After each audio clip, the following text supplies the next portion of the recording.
ആലത്തൂരിൽ അഭിഭാഷകനോട് police മോശമായി പെരുമാറിയ സംഭവത്തിൽ പോലീസിന് കോടതിയുടെ രൂക്ഷ വിമർശനം.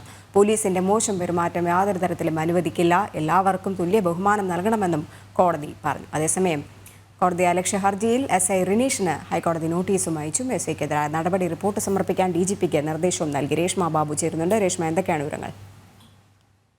രജനി, ഇക്കഴിഞ്ഞ 4-ാം തീയതിയാണ് അപകടത്തിൽപ്പെട്ട പിടിച്ചെടുത്ത വാഹനം തിരികെ കിട്ടുവാനായിട്ടുള്ള കോടതി ഉത്തരവുമായി എത്തിയ അഭിഭാഷകനോട് ആലത്തൂർ സ്റ്റേഷനിലെ SI റിനീഷ് മോശമായി പെരുമാറിയത്. എടാ പോടാ വിളിച്ചുകൊണ്ടായിരുന്നു ഇയാൾ തട്ടിക്കേറിയത്.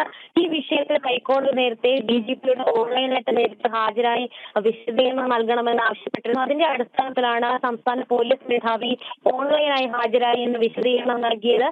ഈ സമയത്ത് ഹൈക്കോടതി വലിയ രീതിയിലുള്ള വിമർശനം പോലീസിന് നേരെ ഉന്നയിച്ചു. പരമാധികാരം ജനങ്ങൾക്കാണെന്ന് കോടതി ഓർമ്മിപ്പിച്ചു. പോലീസ് ഓഫീസറുടെ നടപടി ശരിയെന്ന് തോന്നുന്നുണ്ടോ എന്നാണ് DGPയോട് കോടതി ചോദിച്ചത്. സംഭവിക്കാൻ പാടില്ലാത്തതാണ് സംഭവിച്ചത് എന്നുള്ള ഒരു മറുപടിയാണ് DGP കോടതി മുൻപാകെ നൽകിയത്. മാത്രമല്ല, SIക്കെതിരെ നടപടി സ്വീകരിച്ചിട്ടുണ്ട്. SIയെ നിലവിൽ സ്ഥലം മാറ്റിയിരിക്കുകയാണ്.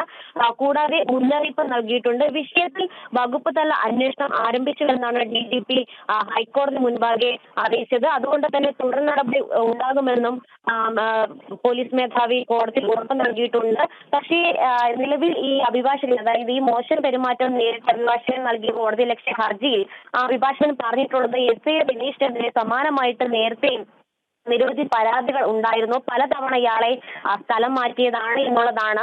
എന്തായാലും ആരെയും ചെറുതായി കാണരുത് എന്നുള്ള ഒരു മുന്നറിയിപ്പ് കൂടി ഹൈക്കോടതി പോലീസിന് നൽകിയിട്ടുണ്ട്. മോശം പെരുമാറ്റം നിലവിൽ നേരിട്ടത് ഒരു അഭിഭാഷകനായതുകൊണ്ട് തന്നെ അദ്ദേഹത്തിന് നിയമ നടപടി സ്വീകരിക്കാൻ സാധിച്ചു. പക്ഷെ അത് ഒരു സാധാരണക്കാരന് നേരെയായിരുന്നുവെങ്കിലും എന്നുള്ള ചോദ്യവും ജസ്റ്റിസ് KN രാമചന്ദ്രൻ ഉന്നയിച്ച ഒരു സാഹചര്യമുണ്ട്.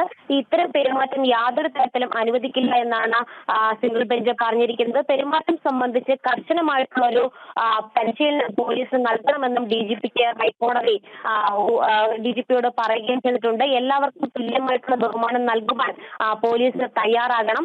നിലവിൽ ഈ അഭിഭാഷകൻ നൽകിയിട്ടുള്ള കോടതിയലക്ഷ്യ ഹർജിയിൽ SI റിനീഷിന് ഹൈക്കോടതി നോട്ടീസ് അയച്ചിരിക്കുകയാണ്. ഫെബ്രുവരി 1-ന് ഈ ഹർജി പരിഗണിക്കുന്നുണ്ട്.